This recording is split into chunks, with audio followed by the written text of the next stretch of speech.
अगर आज के समय में इस पृथ्वी पर सबसे ताकतवर स्पीशीज को देखा जाए तो उनमें सबसे बड़ा नाम हम इंसानों का ही आता है। आज के समय में पृथ्वी पर ऐसी कोई स्पीशीज नहीं है जो थोड़े समय के लिए भी हम इंसानों के दिमाग और उसकी टेक्नोलॉजी एडवांसमेंट के आगे टिक सके, क्योंकि हमारी पूरी पृथ्वी पर हम इंसानों के पास ही सबसे ज्यादा इंटेलिजेंट और तेज दिमाग है जो पृथ्वी पर मौजूद किसी और स्पीशीज में नहीं है। इसी के कारण इंसान अपने आसपास के एनवायरनमेंट और चीजों को समझकर एक्शन ले सकता है।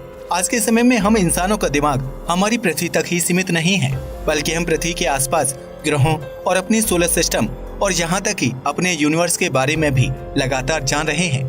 और हमारी रिसर्च के मुताबिक अभी तक हमारे यूनिवर्स में भी हम इंसानों से ज्यादा इंटेलिजेंट कोई एलियन स्पीशीज मौजूद नहीं है, और अगर है भी तो शायद वो हमारी नजरों से अभी तक काफी दूर है। पर इंसानों की इतनी इंटेलिजेंसी को देखते हुए सवाल उठता है कि आखिर कैसे पृथ्वी पर हम इंसानों का जन्म हुआ, और आखिर वह पहला इंसान कैसे जन्मा था जिसने पृथ्वी के सबसे इंटेलिजेंट स्पीशीज की नींव रखी।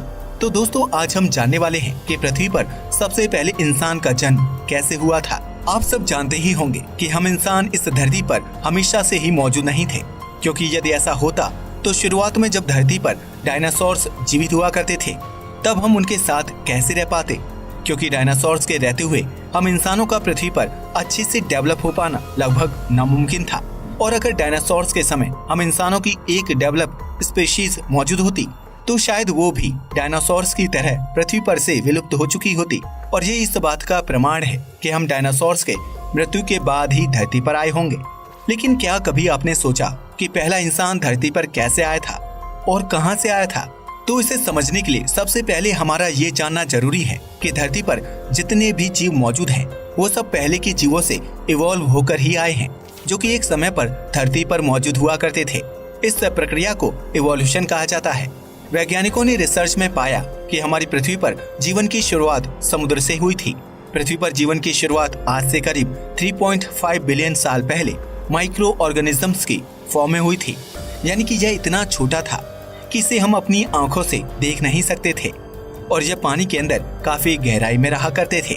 लेकिन बाद में जब धीरे धीरे इवोल्यूशन होता गया तब इन माइक्रो ऑर्गेनिज्म में काफी सारे बदलाव होना शुरू हो गए। यह सिंगल सेल्यूलर से मल्टी सेल्यूलर बन गए, जिसके बाद इनमें कई कॉम्प्लेक्स स्ट्रक्चर बनने लगे, और समय के साथ यह पूरे मल्टी सेल्यूलर ऑर्गेनिज्म इवॉल्व होने लगे। इनमें से कुछ उस पानी में ही रुक गए और कुछ धीरे धीरे पानी से बाहर जमीन पर भी रहना शुरू कर दिए। इसके कई हजारों लाखों साल तक इवोल्यूशन कुछ इस प्रकार हुआ कि बड़े बड़े जीव भी धरती पर अस्तित्व में आ गए, जैसे कि डायनासोर्स। और ऐसा भी कहा जाता है कि इन डायनासोर्स की प्रजातियों के खत्म होने के बाद ही ह्यूमन इवोल्यूशन की शुरुआत हुई। आइए हम इसे और भी गहराई से समझने की कोशिश करते हैं। ऐसा कहा जाता है कि 66 मिलियन साल पहले एक बड़ा एस्टेरॉइड धरती से टकराया था। उस समय पृथ्वी पर एस्टेरॉइड की टक्कर काफी ज्यादा खतरनाक थी, जिसके चलते पृथ्वी का वातावरण लगभग पूरी तरह से खत्म हो गया था। पृथ्वी का इकोसिस्टम पूरी तरह से बिगड़ गया था। पृथ्वी के समुद्रों में बड़ी बड़ी समुद्री लहरें उत्पन्न हुई थी, जिसने पूरी पृथ्वी को डुबो दिया था। पृथ्वी पर बड़े बड़े भूकंप आए थे, और इसके अलावा वैज्ञानिक ये भी बताते हैं कि उस समय एस्टेरॉइड की टक्कर के चलते पृथ्वी पर मौजूद ज्यादातर बड़े वोल्केनो भी फट गए थे। और इन सभी घटनाओं के एक साथ होने के चलते पृथ्वी पर एक बहुत बड़ा मास एक्सटिंक्शन हुआ था, जिसके कारण इन डायनासोर्स की प्रजातियों का अंत हो गया था, और साथ ही जमीन पर रहने वाले कई अन्य रेप्टाइल्स भी इसमें मारे गए थे। ऐसा भी माना जाता है कि लगभग 75% फ्लोरा और फौना भी इसमें नष्ट हो गई थी। इसके कारण ये हुआ कि धरती पर कई सारी निचेस यानी कि कुछ प्रजातियों के रहने का स्थान अब खाली पड़ गया था, और साथ ही धरती के इकोसिस्टम का बैलेंस भी खराब होने लगा था। इसलिए अब धरती को नई प्रजातियों की आवश्यकता थी, जिसके कारण मैमल्स अस्तित्व में आना शुरू हो गए।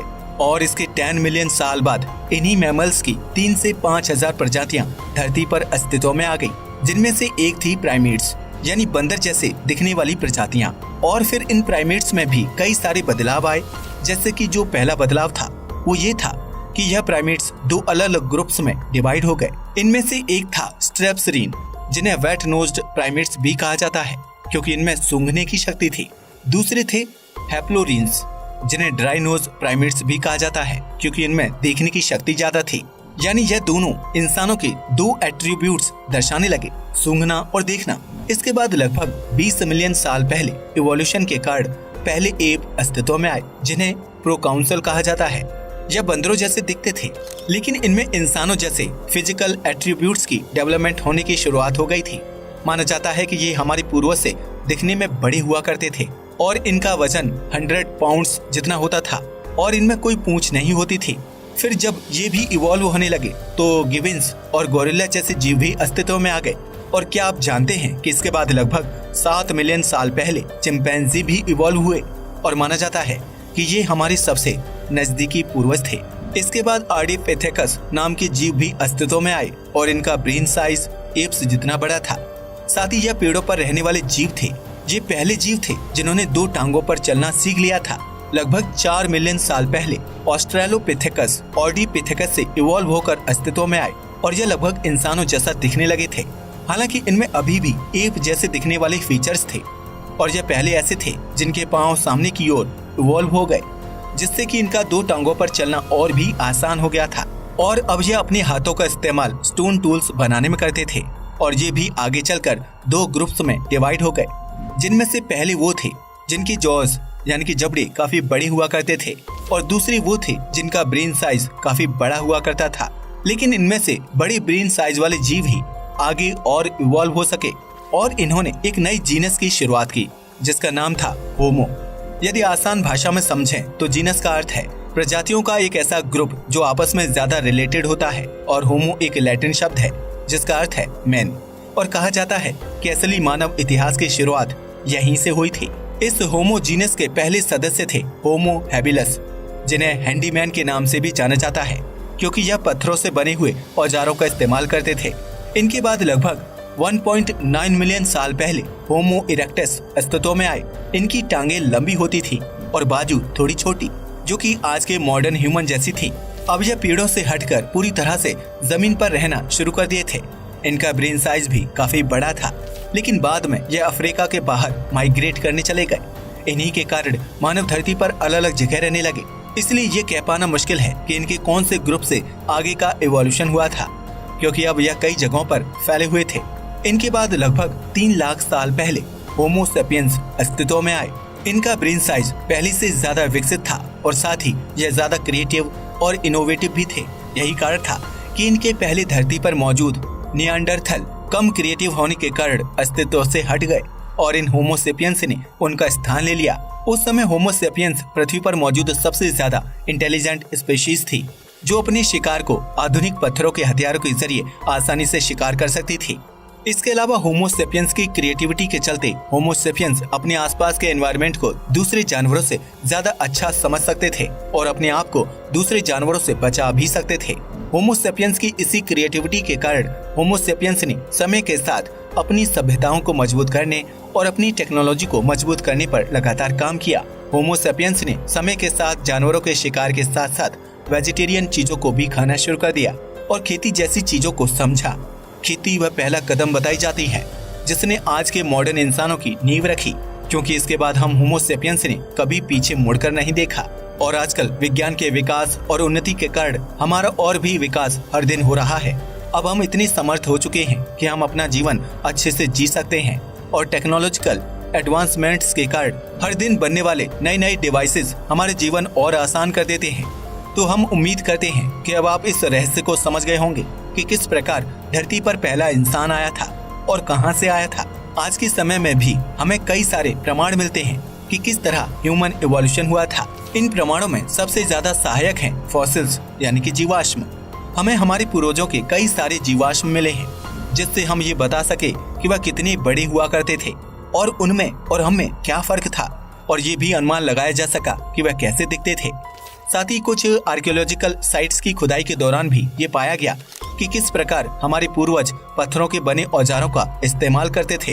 खुदाई के दौरान न केवल हमें ये पता चला कि किस प्रकार ये अपना जीवन जीते थे, बल्कि हम ये भी समझ पाए कि इनकी क्या मान्यताएं थी।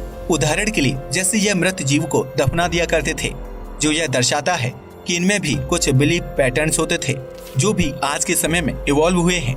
तो दोस्तों, कहने का मतलब ये है कि हम इंसानों का जन्म किसी एक इंसान से नहीं हुआ था, बल्कि आज हम जो इंसान हैं जिस फिजिकल स्ट्रक्चर और जिस दिमाग के साथ मौजूद हैं, वह पृथ्वी पर लाखों हजारों साल के इवोल्यूशन के चलते ऐसा बना है जैसा आज हम उसे देख रहे हैं। और ये इवोल्यूशन लगातार जारी है और आगे भी आज से कई हजार या लाख साल बाद हमें हमारी अपनी ही इंसानों के शरीर और यहाँ तक कि दिमाग में भी काफी ज्यादा बदलाव देखने को मिलेंगे। और ऐसा भी हो सकता है कि आज की तुलना में हमारी फ्यूचर की मानव सभ्यता आज के हम इंसानों से हजारों गुना ज्यादा समझदार और तेज दिमाग वाली हो। कुल मिलाकर कहने का मतलब है कि इवोल्यूशन कभी नहीं रुकता है और ये लगातार जारी रहता है। आज के लिए बस इतना ही। वीडियो पसंद आया हो तो इसे लाइक और शेयर करें, साथ ही चैनल को भी सब्सक्राइब करें। जय हिंद दोस्तों।